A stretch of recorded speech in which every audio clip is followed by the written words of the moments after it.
Bonjour et bienvenue pour ce troisième tutoriel, cette fois consacré à la publication. Donc vous êtes enseignant, vous voulez publier sur le site du lycée. Bien évidemment, il faut vous connecter, maintenant vous savez faire.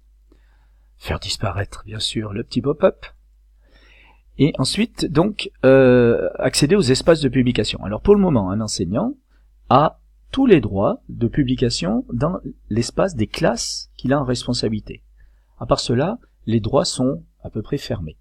Donc, ce qui signifie que si vous, en dehors de vos classes, si vous avez un projet, si vous voulez écrire, publier dans telle ou telle rubrique, il faut demander tout simplement que je vous ouvre les droits de publication.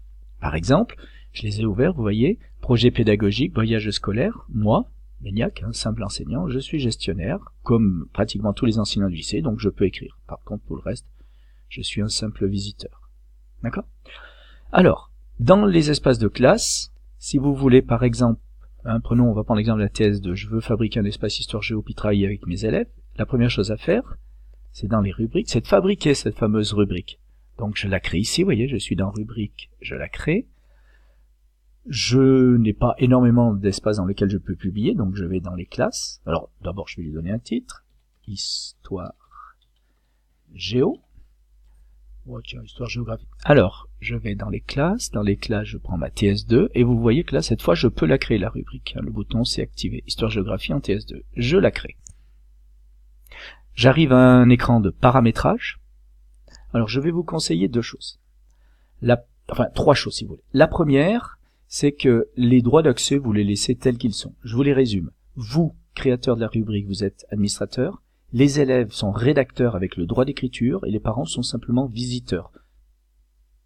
Donc, laissez-les comme ça, sinon, dès que vous serez un peu familiarisé, vous irez les toucher. Vous avez des services qui peuvent être activés avec cette rubrique. Je vous conseille pour le moment, parmi la liste des services qui sont ici, de n'en sélectionner que deux. Le blog et les dossiers. D'accord ? Alors, vous n'oubliez pas, bien sûr, d'enregistrer.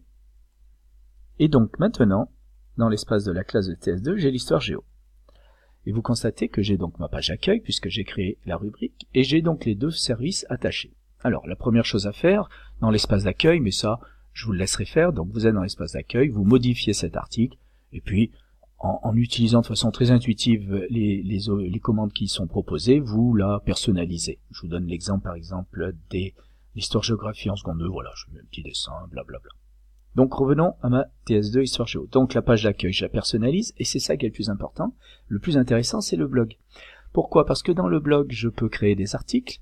Ces articles, par exemple, chapitre 1, je peux lui mettre un petit résumé, lui mettre une illustration, et puis je peux dire, par exemple, vous devez travail à faire, ressources à consulter,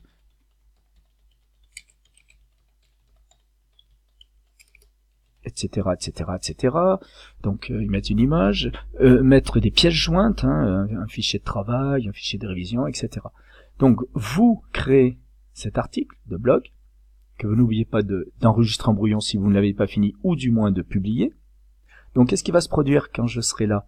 Dans le blog, voilà, j'ai ce fameux article, donc je clique dessus et je le vois. C'est un blog, c'est très classique. Alors, qu'est-ce qui est intéressant ?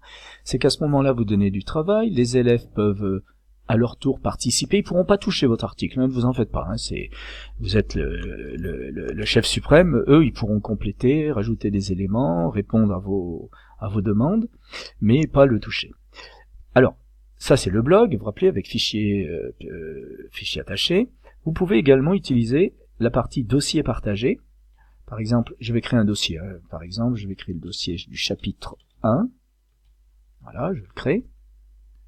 Et dans ce dossier, je peux déposer un fichier. Voilà, je le sélectionne. Alors je sais pas, je vais inventer. Imaginons, je vais pas leur mettre le DS. Je vais leur poser mon cours. Et hop, c'est parti. Je leur dépose mon cours. Voilà. Donc ça y est, il est là. Je l'ajoute. Voilà, il est là. Donc je n'oublie pas, bien sûr, une fois que j'ai fait tout cela. Non, je n'ai pas besoin, donc c'est bon. Et je regarde espace des classes. Donc terminal S2, dossier partagé. Je retrouve mon chapitre 1 et je retrouve mon document à télécharger. Ça, les élèves peuvent le faire. Alors bien sûr, vous pouvez éventuellement aussi créer des dossiers que vous protégez. Par exemple, je reviens donc dans les dossiers partagés, je peux créer un dossier, Donc je l'appelle secret. Défense. Secret défense. Et vous voyez ici, je peux m'amuser à modifier les droits. Par exemple, je peux dire que secret défense, eh ben, il ne sera que pour, alors cherchons quelqu'un, par exemple Elissa, voilà, il sera que pour Elissa. D'accord, voilà, j'ai ajouté, ah oui, pardon, j'ai oublié de préciser son rôle, elle sera, allez, rédactrice avec le droit de mettre en ligne, c'est-à-dire un truc assez élevé. Voilà, seule Elissa et moi pourront accéder à ce dossier. Donc vous étudierez toutes les situations pour voir ce que vous ouvrez, fermez, etc. Donc, moi, personnellement, j'utilise énormément cet espace des classes pour travailler avec les élèves. D'abord, c'est une économie de papier, c'est assez simple, et puis ça permet d'être assez rapide, d'être assez réactif. Puis il y a quantité de possibilités, on pourra échanger là-dessus. Donc je vais résumer cette leçon. Donc la publication, c'est essentiellement donc dans les espaces des classes. Et si vous avez besoin d'écrire, de publier, vous me contactez pour exprimer avec le projet que vous avez, et puis on voit quels espaces sont créés, quels droits on donne, etc., etc. Donc voilà, c'était la partie espace de classe et publication. Donc il reste encore un ou deux tutos, je crois. Allez, à la prochaine.